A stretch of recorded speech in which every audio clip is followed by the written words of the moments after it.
and you'll see the pattern of the 3 steps that I do in sales: A, B, C, D, E, F, H, I, J. So ABC is always be curious. When I worked for a software company selling real estate software, when I contacted a lead that had come in, most salespeople would say, "Oh, why are you contacting us today?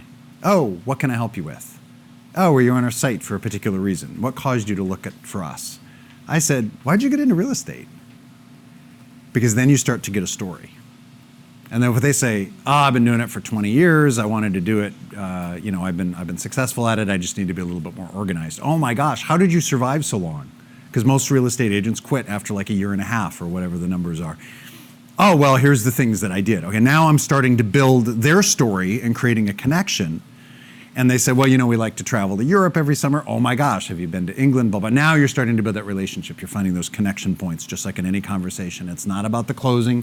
It's about being curious about them and establishing that relationship. Ask, as I hear, the why behind the why. If they say, "Oh, well, I'm brand new. I just started. I'm kind of nervous. I'm kind of excited." "Oh, really? So why did you decide that?" "Well, I wanted free time. My kids are like 5 and 2, and I want to be able to, work real estate, but then also be able to spend time with my kids and grow something that is scalable." "Great, that must be really important. I have kids too. Tell me a little bit more about your kids." How many of you had this when you've had a salesperson that come in and they're like, "Tell me about yourself, Tiffany." "Oh, I see, you got a master's degree. That's great. Okay, well, great. Let me tell you about this new set of tires that I have for you." And there's no connection. They're trying to build a rapport, but it's like your head goes, I know what you're doing, and it didn't work, right?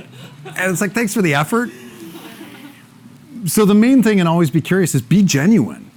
Be genuinely interested in who they are. This is where you're really digging in to get to know them. How many of you in here have your business is more service oriented? You're not selling a product, but you're actually selling something where that trust really has to be there because it's not tangible, right? Like all of you, okay, which is hard, right? Because then you're like, "Oh wow, I got this widget, it's Rubik's Cube and it works," or it doesn't, in my case with trying to do a Rubik's Cube. But the service, then you have to have that level of trust. You have to have that friendship. And what happened with me when I was working in real estate, 2 extreme examples. One extreme example was, I said, "Well, why are you looking at real estate?" She was from Los Angeles. She goes, "Oh, I'm a lead singer in a local rock band.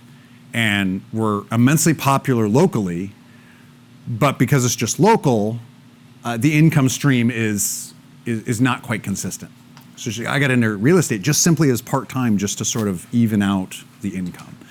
And she turns out, and she actually sent me to her Facebook page, she's got hundreds of tattoos, dark hair, piercings everywhere. And she's like, "I'm the real estate agent that rock stars come to because I don't look like a real estate agent." And she leveraged that market. She goes, "My broker was a drummer in the band." They actually started this whole thing together. If I just said, "Hey, what are you looking for today?" She'd go, "Well, I'm looking for real estate software." "Well, here's what we do." Well, she can just tick that off with the other 50 companies out there and say, "Well, which one is better?" And then she's just going to pick something because they're all relatively the same anyway. So there might be some little differences that are important. For the most part, you're going to pick with who you like the best. We hit it off so well because I lived in LA. I'd been an actor. We talked about LA a lot.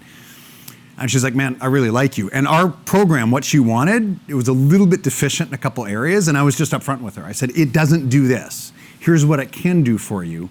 But this that you're looking for, you're going to have to kind of finagle a little bit. It'll work, but it's not quite the way you want it to."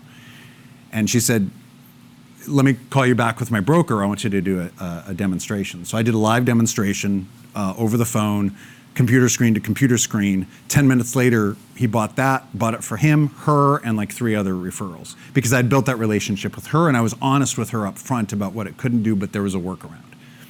And if we just talked about the features and benefits without the story behind it, I guarantee you should have went somewhere else. And now we're still friends on Facebook. You look her up and see what kind of music she's put out yet. But it's that story that you can connect on. We talked for an hour and 45 minutes the very first time. My actual demo, which should take a half hour to an hour, took 10 minutes because I did all the work on the front end. She already knew she was going to go with me because she liked me. Build that relationship with people, find that connection point. And I was genuinely interested. I wanted to know what a rock star life in Southern California was like. Make that connection and don't worry about the sale. Now, on the other hand, you could have somebody that comes in and says, "What do you want? Just tell me, why should I buy this?" And I've had that happen before too. And I said, "Well, I don't know what you want until I know what you need, and that's going to require a little bit of a conversation. Now, instead of an hour and 45 minutes, it takes 3 minutes because you just get right to the point. But you can know that just by asking that first question. Why do you want to be a real estate agent? Why do you want to get healthier? Why is meditation really important to you? Oh, I feel like I need to relax in my life. I need to focus more. Well, why is that? What's going on in your life? Don't stop at the first why. Keep going why. Keep going down. Keep going down.